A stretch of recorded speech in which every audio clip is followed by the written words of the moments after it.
ही स्वाभिमानी संघटना आहे आणि स्वाभिमानी संघटना कधीही त्याच्या विरुद्धचे काम कधीच करणार. हा माणूस तिथे बसून राहतो. 10 जणांच्या प्रश्नाचे उत्तर सर एकले देतात. हे ताकद आहे डॉक्टर बाबासाहेब आंबेडकरांच्या संविधानाची. प्रयत्न केलेला आहे. बोल आहे मी तुम्हाला सांगू इच्छितो. कोणा म्हणावं आपुले इथं नेतेलेले स्वप्न बा भीमा पूर्ण झाली का रे. तू पाहिलेले तुझ्या मताचे माणसे मेली का रे. भीमा तुझ्या मताचे इथं खरं ठरलेलं आहे. डॉक्टर बाबासाहेब आंबेडकरांच्या संविधानावर, त्यांच्याच संविधानावर मोठे होऊन प्रशासकीय अधिकारी इथं गरीब कष्टकरी कामगारांच्या छातावर पाय देऊन त्यांना जमिनीत काढण्याचा प्रयत्न करत आहे. हे खर तर अत्यंत दयनीय व्यथा आहे. मी पिढ्यानपिढी करत आलेलो आहोत आणि आमच्यावर लोकशाही अण्णाभाऊ साठे म्हणायचे, पृथ्वी ही शेषनागाच्या मस्तकावर तरलेली नसून आम्हा गरीब कष्टकरी यांच्या लोकशाही अण्णाभाऊ साठे यांचा, महात्मा फुलेंचा, सावित्रीबाई फुलेंचा जय भीम, जय भीम, जय भीम, जय भीम. लाल सलाम सर्वांना. मागे सरकायचं नाही ना. आजच्या आंदोलनामध्ये जरी मजूर कामगारांना, बिनकाम्या कामगारांना कामावर कमी करा आणि कामावर कमी केलेल्या कामगारांना पूर्वत कामावर घ्या ही प्रमुख मागणी असली तरी आपली मूळ मागणी आणि या आजच्या आंदोलनामधून आपण प्रशासनाकडे ठेवणार आहोत. आंदोलन थांबून चर्चेला या. हे आंदोलन थांबवायचं, तुम्ही कामावर जायचं आणि चर्चेला या. मी सांगितलं काम बंद आंदोलन कायम राहील. तुमच्यासोबत आमची चर्चा होईल.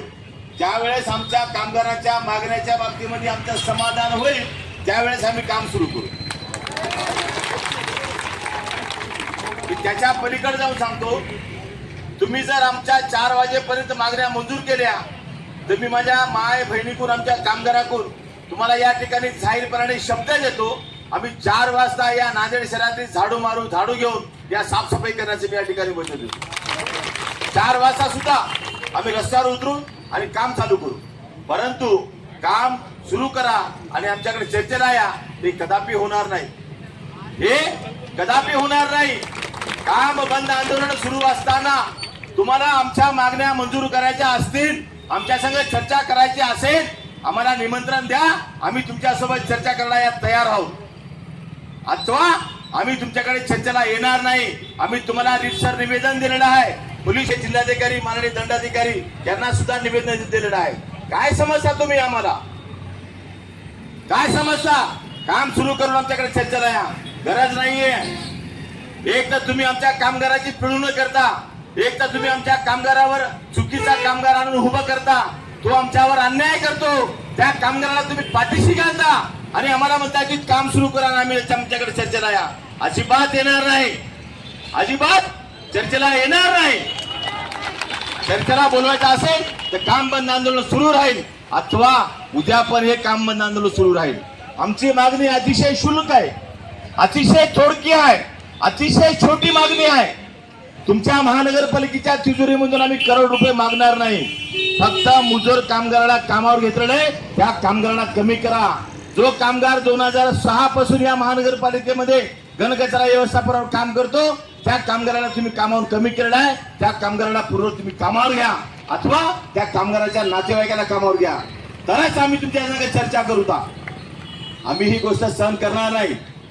या महानगरपालिकेमध्ये आम्ही आज नांदेड वगळा महानगरपालिकेमध्ये काम करणाऱ्या घनकचरा व्यवस्थापन सर्व कामगार आपल्या विविध मागण्यासाठी काम बंद आंदोलनाच्या भूमिकेमध्ये आहेत. सकाळी 6 वाजल्यापासून घनकचरा व्यवस्थापनाचं काम बंद आहे.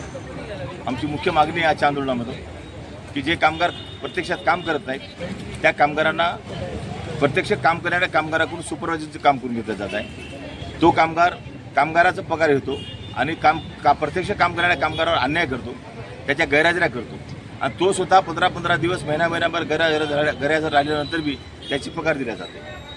आणि 2006 पासून घनकचरा व्यवस्थापनावर काम करणाऱ्या महिला कामगारांना, पुरुष कामगारांना बिना सूचना देता कामं कमी केलं.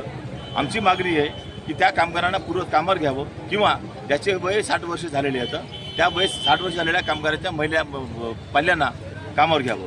महानगरपालिका प्रशासन आमच्या संघ गेल्या वर्षभरापासून हे खेळ शिवनापणीचा खेळ खेळत आहे.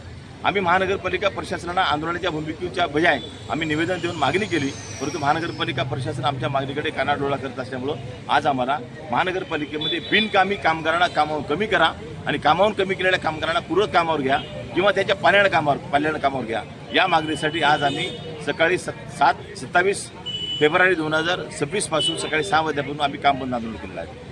काल माननीय खासदार माजी मुख्यमंत्री आशीर्वाद चव्हाण साहेबांनी 100 दिवसाचा कार्यक्रम माननीय महापौर साहेबांनी माननीय आयुक्त यांच्या उपस्थितीमध्ये जाहीर केला आणि त्या 100 दिवसाच्या कार्यक्रमामध्ये महानगरपालिकेचं आणि शहरामधलं काम सुरसुरीत व्हावं, चांगलं व्हावं अशा दृष्टिकोनातून काल त्यांनी घोषणा केली.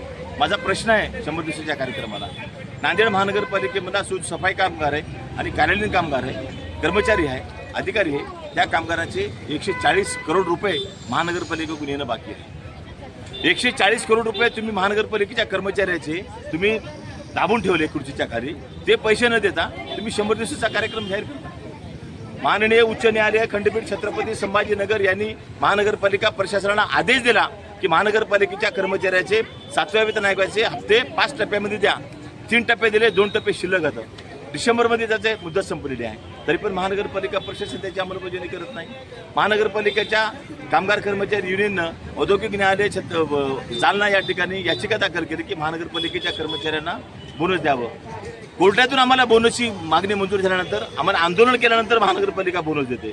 2025चं बोनस आम्ही मागितलं, आम्हाला दिलं नाही. आम्ही कोर्टामध्ये गेलो.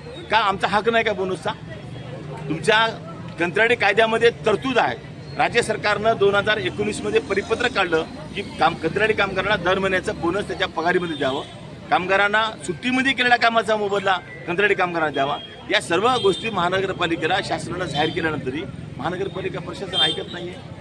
माननीय उच्च न्यायालयानं आदेश दिल्यानंतर उच्च न्यायालयाचे आदेशाची अंमलबजावणी करत नाही. माननीय औद्योगिक न्यायालयानं दिलेल्या आदेशाची अंमलबजावणी करत नाही. माझा प्रश्न आहे की महानगरपालिका प्रशासन किंवा महानगरपालिका राज्य सरकारांनी माननीय उच्च न्यायालयाने औद्योगिक न्यायालयापेक्षा मोठी आहे का? तुम्ही कोणाचं ऐकणारा? आमचा कामगार आंदोलन केल्याशिवाय तुम्ही आमच्या संग चर्चा करत नाही. आम्ही तुम्हाला निवेदन दिलं तर तुम्ही आमच्या निवेदनाकडे तुम्ही झुकूसुद्धा बघत नाही. मग आमच्या मागण्या सोडणार कोण? आम्ही नांदेड शहराच्या नागरिकांना जिवंत ठेवण्यासाठी साफसफाईचं आणि घाणीचं काम करतो. आमचा ड्रेनेजचा कामगार ड्रेनेजमध्ये सफाई करतो. मग तुम्ही आमच्या मागण्या मंजूर करण्यासाठी तुम्ही आम्हाला आंदोलन का करू देता? आजच्या तारखेमध्ये आमच्या आंदोलनामधून महानगरपालिका प्रशासन हे मुख्य नियुक्त आहे कंपनीचा. तो कंपनीच्या मुख्य नियुक्त्याने महानगरपालिका प्रशासनाने आमच्यासोबत आमच्या मागण्याच्या बाबतीमध्ये चर्चा करून सकारात्मक निर्णय घ्यावा, त्याची अंमलबजावणी करावी, तरच हे आंदोलन परत घेण्यात येईल किंवा सुरू करण्यात येईल. अथवा तोपर्यंत हे आमचं आंदोलन कायम सुरू राहील, आम्ही आंदोलन परत घेणार नाही असं मी तुमच्या माध्यमातून सांगू इच्छितो. धन्यवाद.